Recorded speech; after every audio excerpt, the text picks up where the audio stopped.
Hey, everybody. Good morning. Good morning. Good morning. Welcome to Chalk Talk. I am your host, Kim Davis, and I am super excited to be with you. Let me get that out of your shot, out of my shot. Hold on a second. Nothing like a little, there we go.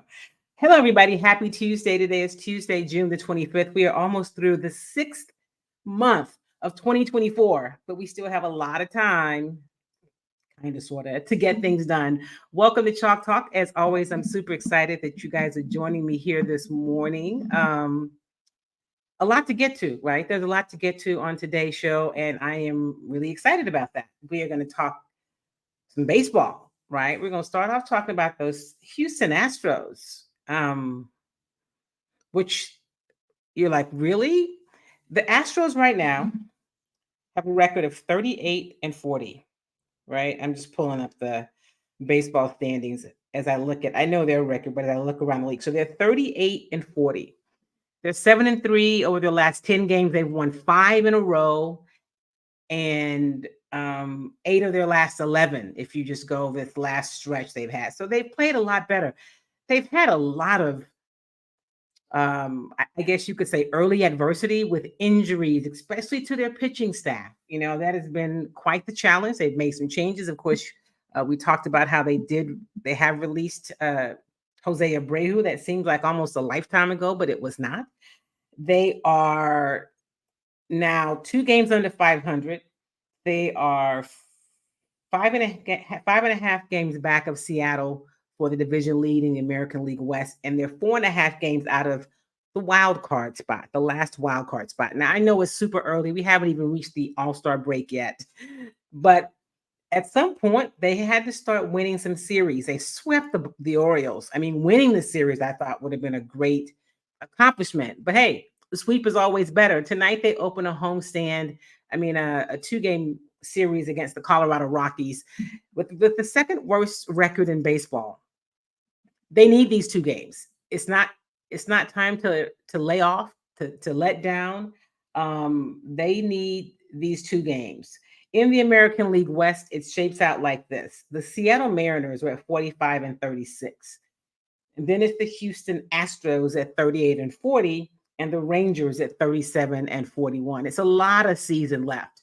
But at some point, the Astros had to start winning some series and making some ground. They've made some ground. They are not there yet, but it looks a lot better than the way they started. We are now finishing up the month of June, so that's what, 3 full months of baseball, April, May, June.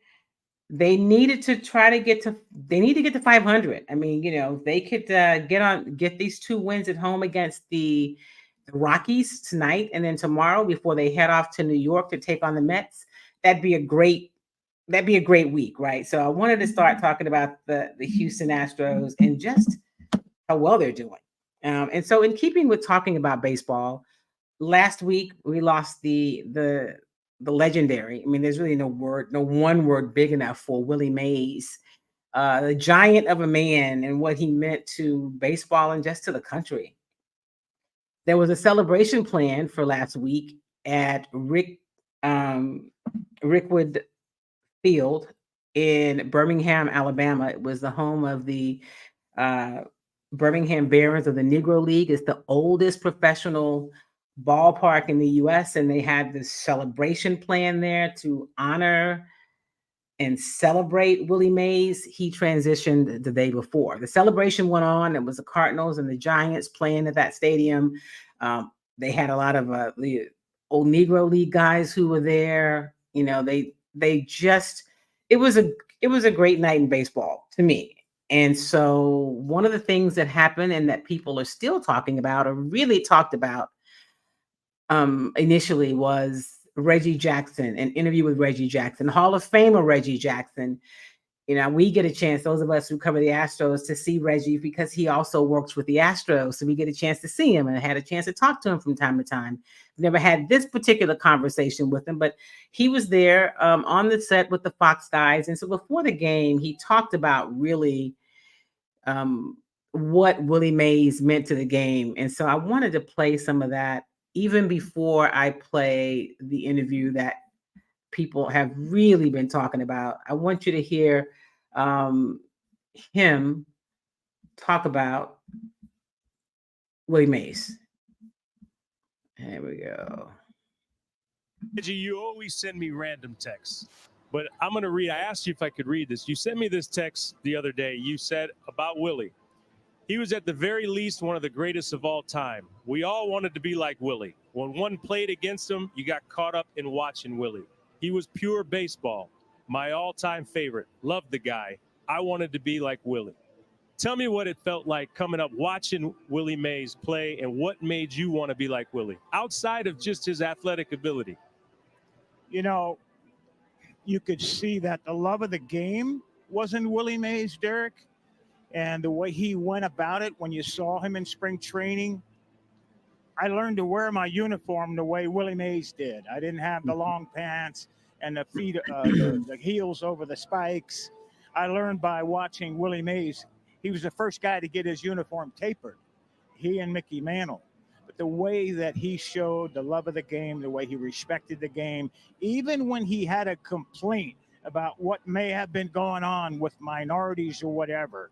In his era, Derek, you didn't speak about it. He loved the game so much that he refrained.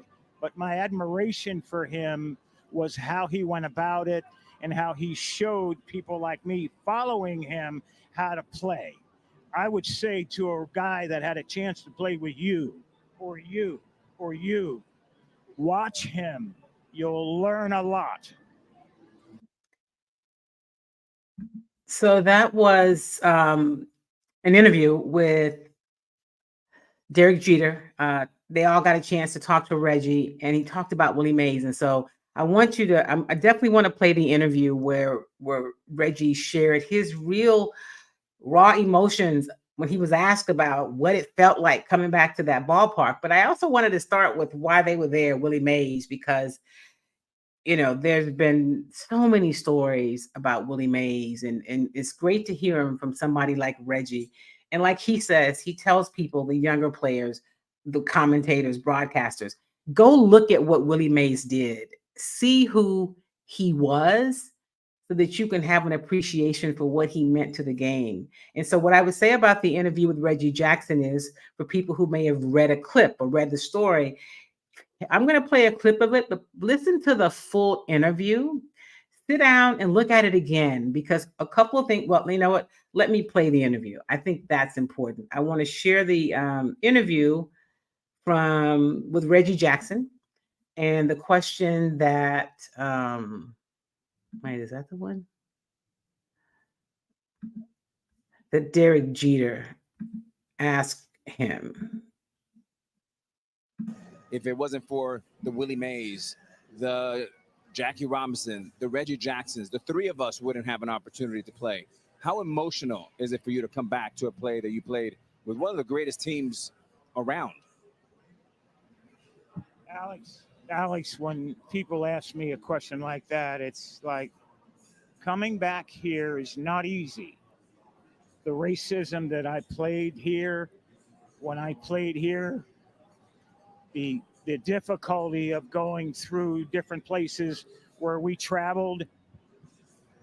Fortunately, I had a manager and I had players on the team that helped me get through it.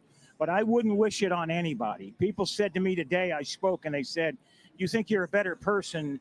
You think you won when you played here in Concord? I said, you know, I would never want to do it again. I walked into restaurants and they would point at me and said, can't eat here. I would go to a hotel and they said, can't stay here. We went to Charlie Finley's country club for a welcome home dinner, and they pointed me out with the N-word. He can't come in here. Finley marched the whole team out. Finally, they let me in there. He said, we're going to go to the diner and eat hamburgers. We'll go where we're wanted. Fortunately, I had a manager, Johnny McNamara, that if I couldn't eat in the place, nobody would eat. We'd get food to travel. If I couldn't stay in a hotel, they'd drive to the next hotel and find a place where I could stay. Had it not been for Raleigh Fingers, Johnny McNamara, Dave Duncan, Joe and Sharon Rudy, I slept on their couch 3-4 nights a week, for about a month and a half. Finally, they were threatened that they would burn our apartment complex down unless I got out. I wouldn't wish it on anyone. The year I came here, Bo Connor was the sheriff the year before. And they took minor league baseball out of here because in 1963, the Klan murdered 4 black girls, children, in 11, 12, 14 years old at a church here and never got indicted. It was, they were from the Klan. Life magazine did a story on them like they were being honored. I wouldn't wish it on anyone. At the same time, had it not been for my white friends, had it not been for a white manager and Rudy, Fingers, and Duncan, and Lee Myers, I would have never made it. I was too physically violent. I was ready to physically fight some. I'd have got killed here because I'd have beat someone's ass, and you'd have saw me in an oak tree somewhere. Reggie. So that is the interview. That's the response. And I appreciate the fact that he was so open and honest about it. And I've listened to it many times. None of it surprising to me. I think it's important for people to hear it. I think Reggie Jackson is respected. He's not whining about something. He's telling you he's telling us his experience. And while he went on to have this, what we want to talk about, this decorated baseball career, a 5-time champion, so many MVPs, a Hall of Famer, just a number of accolades you could shower him with. He said, I wouldn't do it again, and I wouldn't wish it on anybody. I think that's powerful. And here's the other thing. For people who may think somehow that was back then, it's not now. If Reggie Jackson is still here with us and he's talking about it, then there are other people who lived during that time in Jim Crow and perpetrated the acts, not just on Reggie. If they did on Reggie, think about the everyday people, Black people that went through their lives and what they dealt with. Those people are still among us. And that's why it resonates so much with so many. It's powerful for him to share it. I'm glad that he did. I thought it was a really, really important conversation. And here's the other thing, right? Because I work in television, I understand what it's like on the backside, on the back end of that, and that there was not some producer who pulled it, who shut it off, who said, let's go to a break, who jumped out of it. I thought that was good. I thought that was really good. And Jolando, you're right. This is American history he's speaking of. To those who are offended, good. Yeah, people do need to be. It is important. And so when I always say the thing I like about sports is, you guys know I love the X's and O's, but it is where this intersects with society, right? Sports is a microcosm of society. And this is history, but it is American history. It's not just baseball history. It's American history. Just like Black history is not just Black history, it's American history. And the thought that there are people who want to take away our past, talking about it because it may make somebody else feel uncomfortable, it's ridiculous. I don't even have a word for how ridiculous it is. Don says, Reggie reminded us why the old Negro Leagues existed in the first place. I lived for 10 years under Jim Crow. I mean, thank you for sharing that, Don. For anyone who wants to romanticize Jim Crow, like the congressman from Florida who did recently and then was offended when he was called on it, there's nothing good about Jim Crow for Black people. Sorry, I got nothing. And this whole thing about the families were together, a lot of our families are together now, but we couldn't go anywhere. Like, yeah, they were together. I don't know whether thought that people voted more conservatively, Black people back then, because we couldn't vote. That was kind of what Jim Crow was. At any rate, it's important. And I was glad that Reggie shared his real, true experience, his raw experience. And, that is a version after it's aired because, he used the N-word because that's what they called him. he's relaying his experience and he's sharing it. And I thought it was so powerful to go back to this place, to Rickwood Field, where the Birmingham Barons of the Negro Leagues played, the oldest professional ballpark in the country, and the place where so much happened. So yeah, I don't know what A-Rod expected when he asked, "Hey, what are your emotions?" Reggie said how he was asked things like, "Did it make you a better person?" Or no, I didn't like it. It wasn't fun. People were awful. And if I didn't have some other people around me, I probably wouldn't be here because I would have fought. I would have fought them. I understand that. I understand that. I can't imagine living during that time. Through some of it, I've been alive. I've experienced some things in Birmingham myself. I play tennis, and I remember playing a tournament in Birmingham, going to a tournament in Birmingham, Alabama, on our way to the ATA, the American Tennis Association, the national tournament that took place every year. It was in Princeton.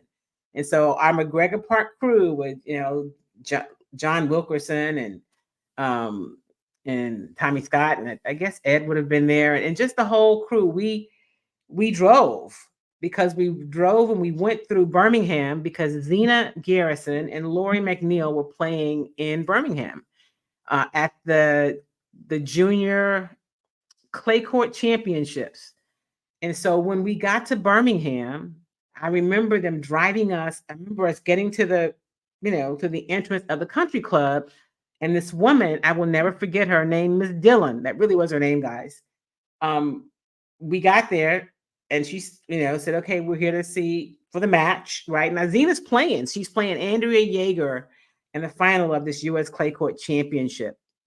So she led us where to go. So we go up, and all of us are sitting kind of on the side of this hill in the stadium, looking down at the match in the court.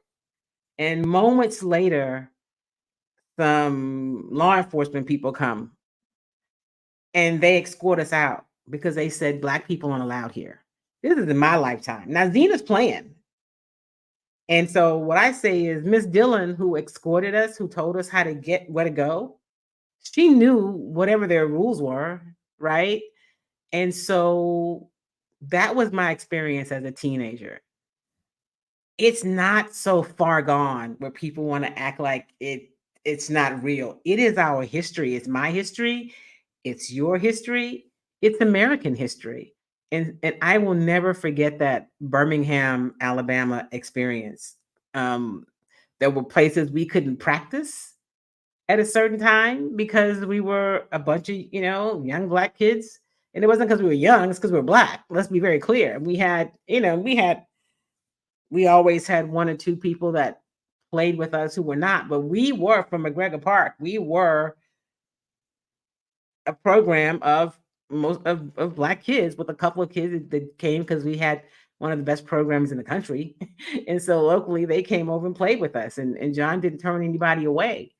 That was the experience. And then we left from there and we went on to Princeton. I remember us having we had an RV. And I remember us having some car trouble in Alabama at night, stop it. And it was like, oh my gosh, it was nerve-wracking. And so, because you're on the side of the road in Alabama at night, oh my goodness. So we did eventually make it we were going to Princeton, as I said. We did make it. And I think I flew home. I think my parents flew me home. I didn't take the ride back. The parents were like, "Yeah, no, we got you." And so the Reggie Jackson interview, him sharing that story, I just thought was super powerful. And I wanted to share it in case you missed it, because I've talked to some people who are like, "Oh no, I didn't see it." And I feel like everybody should look at it. Go find it. Share this show with with your audience. I think it's important because that is our history. And if we're not careful, pretty soon they'll wipe it all out because they don't want us to talk about it. It makes, I don't know, somebody uncomfortable. I feel like if it's okay for people who live through it, if we could handle living through it, if Reggie could live through it, if our parents, depending on how old you are, could live through it, or if you could live through it, then definitely other people can hear about it. They're not living it. You just need to understand it and you need to hear about it. Perspective is everything. So I wanted to share that. Hey, good morning, Sunseria. Thank you. Grand morning to you. I appreciate that. But that is baseball, right? That is not just baseball. That's American history. It's Jim Crow. And it's interesting because the congressman from Florida who is trying to be a VP, on the ticket with 45, he invoked Jim Crow and some sort of a flowery, anyway, I can't even get into that because that's the most ridiculous thing ever about Jim Crow having some redeeming moments. This man who is married to a white woman, which fine, marry who you want to marry. He couldn't even be married to her if this was Jim Crow. So miss me on the romanticizing about what the Jim Crow era meant for anybody that's Black. Okay. All right. So I will move on, but I wanted to share that. I thought it was important. I'm glad I could get the clip and to play it. So we are in the season of the NBA draft. The draft comes up tomorrow. I don't really understand how the NBA has managed to make it 2 days. There are only 2 rounds, but tomorrow is the first round of the NBA draft. The Houston Rockets have the 3rd overall pick. The guy who is kind of slated to go at that spot is Reed Shepherd. I don't know if they take Reed Shepherd at 3. I don't know if they trade out of it. I'll be there and we'll find out.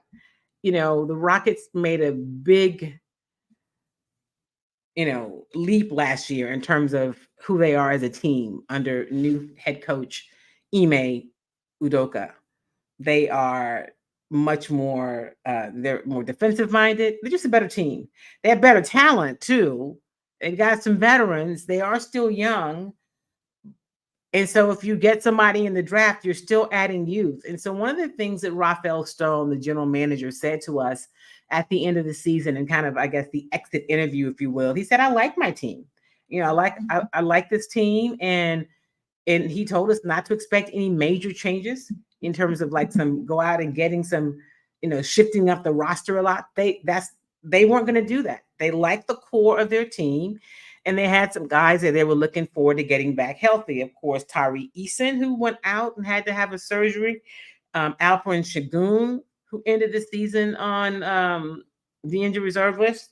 And then they traded for Adams out of Memphis, the big guy that didn't play at all last year, but should be healthy and ready for training camp. And they expect all of those guys to be huge contributors. So if you think about this Houston Rockets team, the rotation's kind of set, right? You've got the starting 5 of Fred at the point, Jalen at the 2, Dylan Brooks at the 3, Jabari Smith Jr. at the 4, and Alperen Şengün at the 5. So point guards, I'll say that Fred running the point, Jalen at the shooting guard, Dylan at the small forward, Jabari at the power forward, and Alperen Şengün at center. That's what you pretty much expect to see. You big guys, maybe you move them around a bit. And then, coming off the bench, you've got Amen Thompson, who got a lot of time last year. You got to find some minutes for him. You've got Cam Whitmore. I mean, I keep thinking, I think Cam, and it's tough for me to say Newton. I know who Cam is. He was a big part of what this team last year. He ended up earning more minutes throughout the season, sometimes because people were injured, but so you got to find some space for him. So now you're at 7. If Drew Holiday is here, his minutes, he came in and did some good things for the team. Not Holiday. So they're Aaron Holiday. I said Drew. Yeah, Drew be great. He just won a championship with the Boston Celtics. But there are minutes that are pretty much already decided about what people play. You have Jayshawn Tate, not sure how much time he gets. Jeff Green, the big guy who came in and spelled and played some minutes. He was a free agent that came in.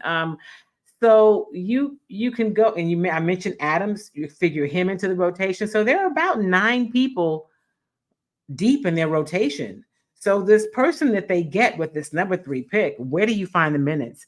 That person needs to be somebody who can play both ends of the floor, who could who you would feel comfortable with late in the game, having him on the floor because he could help you win games. So Shepard, the thing about him is he can shoot. The Rockets do need another player who can shoot the ball well. Um, him on the other end of the court, but where the minutes come from, and how many minutes are there? Because you need this young guy to get minutes in order to get better. We've seen it happen too many times before. So I was going to see if I can pull this up to friend Kelly Eco, who's been to the show before. I was hoping that I could have gotten him on. I wanted to play a little bit from his podcast where he talked about, and he did this a couple of weeks ago. There have been some, other things that have happened since then, but he was talking about the Rockets and the draft and free agency and what they might do. So let me share Kelly Eco and what Kelly, and I share Kelly because I think Kelly does a great job. I think he's really plugged in, and what he provides is pretty good stuff. Here is Kelly Eco, the beat writer of The Athletics, on what he thinks the Rockets will do. And this is going to be your 9 guys going forward. The 10th guy you bring in as a rookie is going to be fighting for minutes. But in reality, this is Ime's world. So is that player going to suddenly play 17 minutes a night? It's not possible, but is it plausible? Not likely. I don't think so. So the 10th guy in the rotation or the 11th guy in the rotation needs to be somebody that is high upside, versatile, has a skill set that blends well with the culture that they've already established, and that's already well documented in what Ime wants to do defensively, right? So I've gone back and forth with this for a long time. At one point, my number 1 guy was Matas Buzelis. At one point, my number 1 guy was Nikola Topic. At one point, my number 1 guy has been Stefan Castle. Right now, to me, if you ask me today, Kelly, who would you think the Rockets have on their big board? Obviously, number 1 is going to be either of Zachary Richey and Alexander Sarr, right? Those are the top 2 guys that pretty much every team has in the league. You can make an argument for Klingon, but I'm not going that far. After those 2 guys, the fun begins. For me, right now, it's either of, and I'm operating under the assumption that those guys will be gone, right? Yeah. Like by the time Houston's on the clock, I don't think they're moving up. I think both Washington and Atlanta understand that they have to get this draft right. So let's just say both guys are gone by 3. For me, it's either of Reed Shepard or Stephon Castle. Now, if you go Reed Shepard, you're saying that you're going off of what Ime and the front office says in terms of shooting as a premium. This is a guy that plays the right way offensively. He was the best shooter in the college basketball by a wide margin. His skill set it lends well to the kind of players around him. He's not somebody that has to dominate usage, dominate possession. He can get off the ball. Talented kid, smart, high IQ player. Defensively, I went back and watched all of his defensive possessions last season. All right. And this is my assessment of Reed Shepard. When you hear experts talk about he has great instincts, it's coded language for he gambles. He gambles a lot. Now, he has a 42-inch vertical, which lends him well to contesting shots late sometimes. And, if he gets blown by, he can get a block or, help shuffle him to another help defender, steals, all that is great. But I think when you look at some of his footwork, his positioning, he's getting blown by guys. That's some guys that are going to be accountants in 2029. You know? Okay, I'm gonna pause it there for a minute. He said he's getting blown by some guys that are going to be accountants in 2029. So they're not going to be in the league, right? So there's some great things about Shepard, right? Reed Shepard, because he can shoot it. And I like the way Kelly explained what it means when you hear, oh, he's got great instincts. He gambles. But when you do that, if you're getting blown by people who are going to be accountants in the next few years, that means that you could be a liability on the other end of the court, right? But he can shoot it. He was the best shooter in college basketball. And the Rockets do need a shooter. They're not going to go out and get one and buy, I say buy one, bring in a high-dollar free agent. I mean, Paul George is not coming to the Rockets. I just don't see it, right? That'd be some sort of, I will never say never, but I'd say pretty close to never, right? You're not getting one of the great shooters of the game, right? He's probably will be the most coveted free agent on the market if they allow him to become a free agent, if they don't do a sign and trade. But the Rockets need somebody who can shoot it. So you would say, well, why not get Reed Shepard? Maybe. But the other guy I like too, and the other guy I think that I'm going to let you hear Kelly talk about, and he and I think somewhat of the same on this. I think he's the kind of guy that Ime likes, and that's the Stephon Castle. Let me see if I think that's where we are in this part of his conversation. Let me see. No, that scares me a bit. Now, the shooting is a skill that you really can't replicate, and that's able to, we've seen over the years in the NBA that elite shooters can bend NBA defenses at will, right? We've seen what Steph Curry does, Dame Lillard, the old Klay Thompson. We've seen guys like that. The current Boston Celtics, with all 8 of their guys in the rotation are plus shooters. You've seen that. But if I'm trying to think how the Rockets think, and knowing the influence that Ime Udoka has, it's going to come down to, do I think I can get the best out of Reed Shepard in the second unit? If Aaron Holiday leaves in the summer, which I think he is, can this guy come in, take up some of those minutes, and give them offensive efficiency? I think he can. I think he can from an offense standpoint. Defensively, is he going to get targeted? Is he going to get put in a bunch of ball screens? Is he going to get put in a bunch of actions and have to force to defend at a high level? This is why I personally love Stephon Castle, because when you just watch him on tape, you just see the dog in him. This is a guy that it's like, if there was an Ime guy, and I'm not sure how in tune Ime is with the whole draft process as a whole, because his penchant for older, experienced players. But when you just look at Stephon Castle's body of work, this is a guy that is a proven winner. He's a two-way He's a two-way monster. Like, he impacts the game at multiple junctures, and I just think that at 3, you want to take a guy that is you can close your eyes and say, this guy can help me win basketball games on both.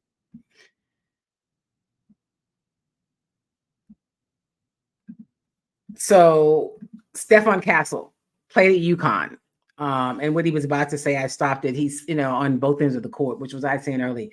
He does seem like the kind of player that Ime would like. I mean, who doesn't want a shooter, right? Shepard can shoot it. Who doesn't want the most prolific shooter in college basketball? That's important. They need a shooter. It's not really a skill. He said you can, you can't turn somebody into a shooter, right? So if the shooter was on your roster, the shooter would already have been revealed. People can improve their shot, but they're not going to become a shooter if they just don't have that skill set, right? So they do have a void there. But I do like some things about Stephon Castle as well. I should have shown you, but yeah, he played at UConn, and he just feels like more of the kind of player that Ime likes. He's 19. He's 6'6". He's a guard, so he's a big guard. And all those things that Kelly was just talking about. He last year he averaged 11 points, just under 5 rebounds and 3 assists a game. He shot 47% from the field. So those are all things that are pretty cool.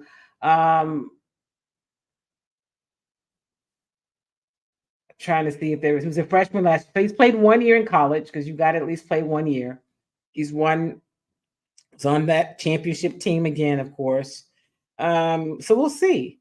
We'll see we'll see what the Rockets do. We'll know tomorrow. If they trade the pick, do they trade back? Do they keep the pick? Who do they pick? Who do they select with the pick? That's what makes the draft so fun. I'll be at the GRB tomorrow night. Tomorrow morning, I'll be on Fox with Nate Griffin. We'll be talking about the draft. And then tomorrow night, and then tomorrow afternoon, I'll be at the Astros game. They play the Rockies. And then tomorrow night, I'll be at the draft. The Rockets are having a draft event at the George R. Brown Convention Center. So I'll be there. And I'm pretty sure I'll be there because the key also is not just the event for me, but to have access to be able to get the interview with Rafael Stone, the Rockets general manager, after the draft, right? I need to hear what Stone says about whatever they do, because they'll do something. They'll pick or they'll trade it. Like, that's what'll happen. They'll either pick at 3, they'll move back. They won't move up. That's not possible. They don't need to do that. But they will either keep the pick at 3 and make a selection. We'll be talking about that. They'll trade the pick and move back, or trade the pick for other assets. I have no idea. We will know tomorrow. That's what's exciting about the draft. But before I get out of here, I do want to talk a little bit about those Olympics, right? The Paris Olympics are just about a month away. And some things have happened, right? Last week, Simone Biles won her 9th all-around national championship event to get an automatic spot in the Olympic trials. She's trying to complete this amazing comeback. If you remember the last Olympics in Rio, she withdrew from some mental health challenges, and she has fought really hard to get back, and she looks amazing. So the trials start in Minnesota either sometime this week. It may be today, but the Olympic trials for gymnastics is this week, and she's vying for a spot on that team so she can go to Paris. Some spots have already been sewn up in other sports. For instance, in swimming, Simone Manuel from Sugar Land is going back to the Olympics. She won the 50-meter. It was a narrow win, but she won it. So it's a 50-meter freestyle. She will compete in that race, and also, I think, in the 4x100 relay. So she is going to Paris. She's going to Paris. And then on the track and field, Sha'Carri Richardson, right? Remember before she was going to Paris, she didn't pass a drug test. It was all these things about, she had recently lost her mother, just a lot. And she has recovered from that quite well. It was not her ability on the track, but let me show you Sha'Carri Richardson. I want to just show you, this is her. And let me go there.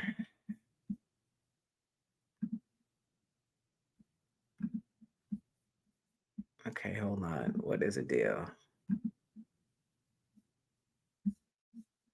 Oh, this is what I want. I need to watch it on Twitter. That's what I should do. Let me pull it up in a different place because I'd rather show it to you on Twitter.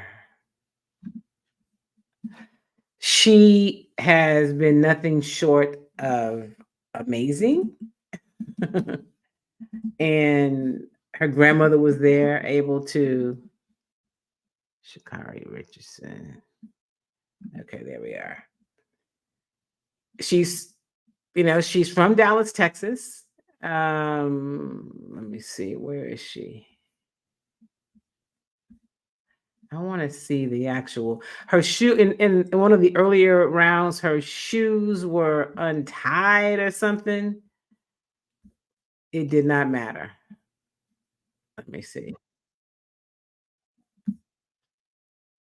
Is that okay? Let me just go to it from here. She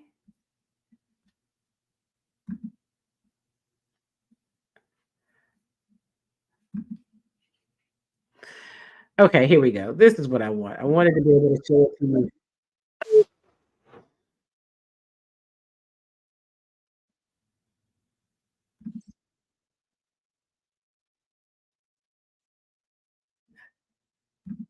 Nothing like a little technology. Okay, let's share it.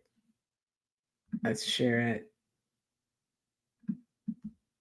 Let's see who's going to Paris. It wasn't the best start from Sha'Carri Richardson. Tamari Davis got out better. Now Sha'Carri starts to wind up, but she goes past Jefferson. Sha'Carri Richardson, 1070.